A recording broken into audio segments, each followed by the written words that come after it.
Mars ressemble à un désert rouge, silencieux et aride, mais il recèle un danger terrible auquel aucun astronaute ne peut échapper. Les Martiens, non, il s'agit de la poussière. Bien que cela semble surprenant, la poussière de Mars est tranchante comme une lame de rasoir, toxique et implacable, et contient des substances chimiques capables de détruire tant nos technologies et que nos corps de l'intérieur. Sur Terre, la poussière est adoucie par l'eau et le vent sur des millénaires. Mars, en revanche, ne possède ni atmosphère clémente ni abondance d'eau. Sa poussière, appelée régolithe, est anguleuse et agressive. Et malheureusement, elle ne reste pas au sol. Elle tombe constamment du ciel et recouvre tout. Toutes les quelques années, des tempêtes de poussière recouvrent la planète entière, enveloppant atterrisseurs, véhicules et habitats d'un manteau épais et étouffant. Les rovers de la NASA ont déjà souffert de cette menace invisible. Le rover Opportunity, cette intrépide machine ayant largement excédé la durée initiale de sa mission, a été finalement rendue inutilisable lorsque la poussière a obstrué ses panneaux solaires, l'empêchant de se recharger. Inévitablement, cette poussière s'introduira dans les combinaisons spatiales, exposant les astronautes à un danger majeur. En effet, ce régolithe est imprégné de substances particulièrement nocives, à commencer par la silice, constituée de particules fines et inhalables. Cette inhalation provoque des cicatrices irréversibles dans les tissus pulmonaires. Vient ensuite le gypse, un minéral inoffensif en faible quantité, mais susceptible de provoquer d'importants troubles respiratoires en cas d'inhalation prolongée. Parmi les dangers les plus redoutables figurent les perchlorates. Ces sels capables de perturber la glande thyroïdienne, entraînant une défaillance dans la production des globules sanguins. Enfin, les oxydes de fer nanophasiques, de minuscules particules de fer pouvant pénétrer dans la circulation sanguine, constituent une menace tout aussi préoccupante. La poussière martienne est d'une finesse exceptionnelle. Chaque grain mesure environ 3 micromètres, à peine plus grand qu'une spore de moisissure, tandis qu'un cheveu humain est 30 fois plus épais. Cette taille infime permet à la poussière d'atteindre profondément les poumons. Une fois introduite dans l'organisme, la poussière reste difficile à éliminer, malgré le mucus protecteur qui tapisse nos voies respiratoires, conçu pour piéger et expulser les intrus. Cependant, les particules inférieures à 5 micromètres échappent à ces défenses naturelles. Vous pourriez ne ressentir aucun symptôme, alors que la poussière demeure prisonnière à l'intérieur de votre organisme jusqu'à infiltrer votre circulation sanguine.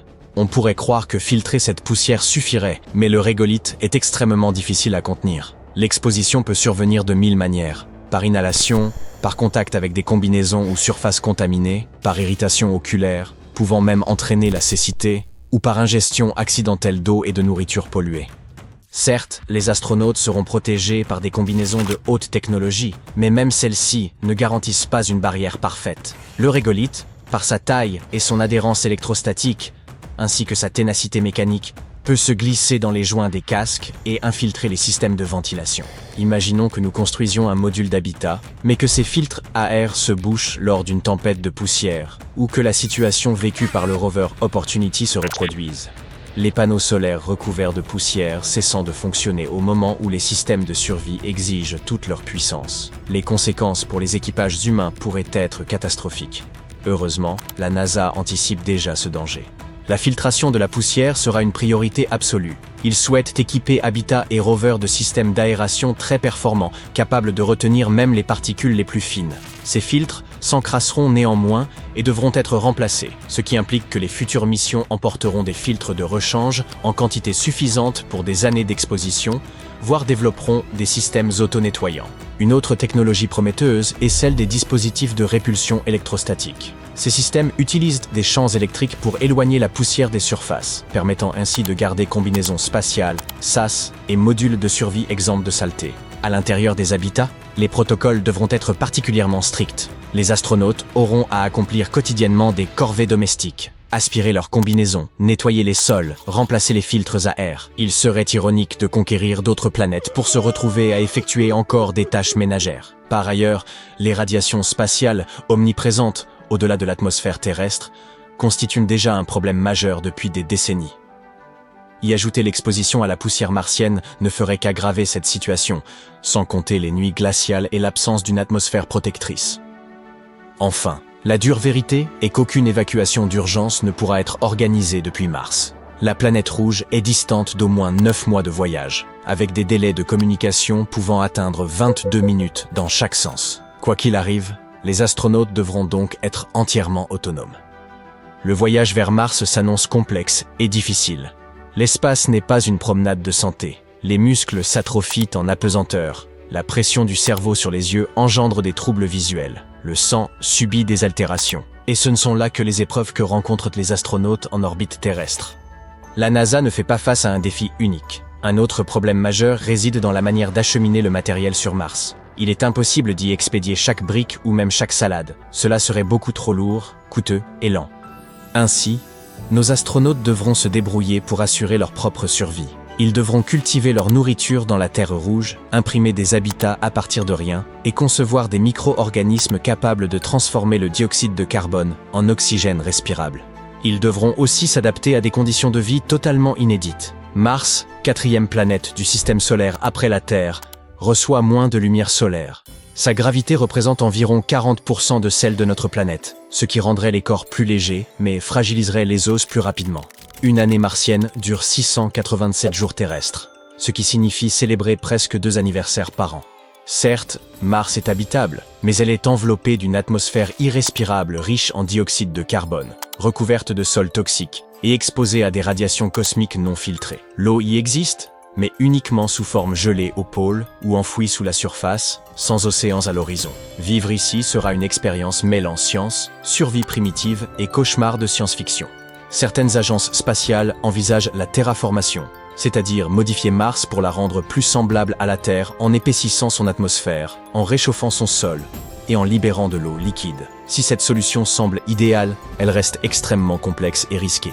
Par ailleurs, même si aucun petit homme vert ne nous y attend, il est possible que la planète abrite encore une forme de vie, sous la forme de bactéries anciennes, lentes et profondément enfouies. Il fut un temps où Mars ressemblait à notre Terre et possédait d'immenses océans recouvrant son hémisphère nord. Elle aurait disposé d'une atmosphère dense, de rivières serpentant dans des canyons, de pluies tombant du ciel et de lacs scintillant sous la lumière de ses 2 lunes. Cependant, il y a environ 3,5 milliards d'années, tout changea. L'eau se dessécha ou gela, et l'atmosphère s'amincit jusqu'à devenir un souffle ténu. Les seuls vestiges de cette époque sont désormais les vallées, les deltas et les traces de méthane dans l'air, qui demeurent tels des fossiles témoignant du passé de la planète. Cela signifie que la vie a pu exister sur Mars, non sous la forme d'animaux imposants ou d'espèces humaines, ce qui paraît très improbable, mais sous celle d'organismes microscopiques. Hélas, si ces formes de vie ont existé, leur présence nous échappe encore aujourd'hui. Pourtant, certaines bactéries se montrent d'une persistance remarquable, et il est possible que nous découvrions des traces d'elles sur la surface martienne. Cela constituerait la première preuve d'organismes vivants hors de notre planète, démontrant que la vie extraterrestre est envisageable et plus fréquente qu'on ne le croyait. Toutefois, si la terraformation commence, nous risquons de détruire ces écosystèmes avant même de les avoir découverts, effaçant ainsi l'histoire ancienne et les merveilles géologiques de Mars. Avons-nous vraiment le droit d'agir ainsi, simplement pour posséder un terrain au bord du Val Marineris? Ce dilemme rappelle la problématique de Jurassic Park. Préoccupés par ce que nous pouvons faire, nous oublions de nous demander si nous devons le faire. Par ailleurs, l'exploration de Mars ne se limite pas à la quête de la vie. Elle offre une occasion unique de mieux comprendre l'avenir de la Terre, la nature même du vivant, et peut-être même d'identifier un second foyer pour l'humanité. Cela pourrait nous inciter à mieux protéger notre planète actuelle. Quoi qu'il en soit, les chercheurs restent optimistes. Avec une bonne préparation et les équipements adéquats, ils estiment que ces dangers sont maîtrisables.